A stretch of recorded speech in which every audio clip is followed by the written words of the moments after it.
समाअत होनी थी और अब ये इत्तलात हैं कि चेयरमैन तहरीक इंसाफ इमरान खान को इस्लामाबाद हाई कोर्ट से गिरफ्तार कर लिया गया है। इससे कबल आज सुबह इमरान खान जब लाहौर से इस्लामाबाद के लिए रवाना हुए तब उन्होंने वीडियो पैगाम में ये शुबा जाहिर किया था कि उन्हें गिरफ्तार किया जा सकता है। इस हवाले से मजीद तफसीलात जान लेते हैं आसिफ भट्ट से। जी आसिफ, आगाह कीजिएगा, एक बड़ी पेशरफ्त हुई है, इमरान खान को गिरफ्तार कर लिया गया है।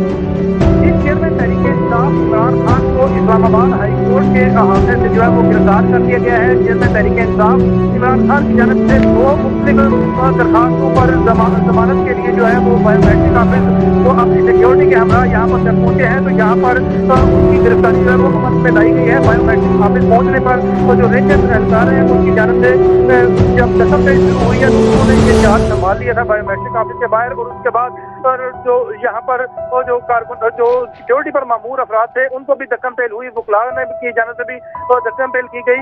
और इस मौका पर जो है वो रेंजर की जानब से चेयरमैन तहरीक इंसाफ इमरान खान को गिरफ्तार करके जो रेंजर की गाड़ी है उसमें ले जाया गया है। और रेंजर एहलकार उस गाड़ी के अंदर भी मौजूद थे, बाहर भी मौजूद थे। और इमरान खान को जो रेंजर एहलकार है उनकी जानब से गाड़ी में बिठाया गया है। उसको जब पकड़ कर जो है वो गाड़ी में ले जाया गया तो उसको बिठा कर यहाँ पर इस्लामाबाद हाई कोर्ट का जो अस्सी गेट है या जजिस गेट जिसको कहते हैं वहाँ से चेयरमैन तहरीक इंसाफ को गिरफ्तार करके ले जाया गया है। और चेयरमैन तहरीक इंसाफ इमरान खान जो है उनको इस्लामाबाद हाई कोर्ट से गिरफ्तार कर दिया गया है। अच्छा, ब्यूरो चीफ मियां शाहिद हमारे साथ हैं। मियां शाहिद, क्या इत्तलात थे अहाते अदालत से गिरफ्तार किया गया और जिन दो मुकदमा पेश हुए थे उसकी समाअत मुकम्मल होने के बाद ही गिरफ्तार किया?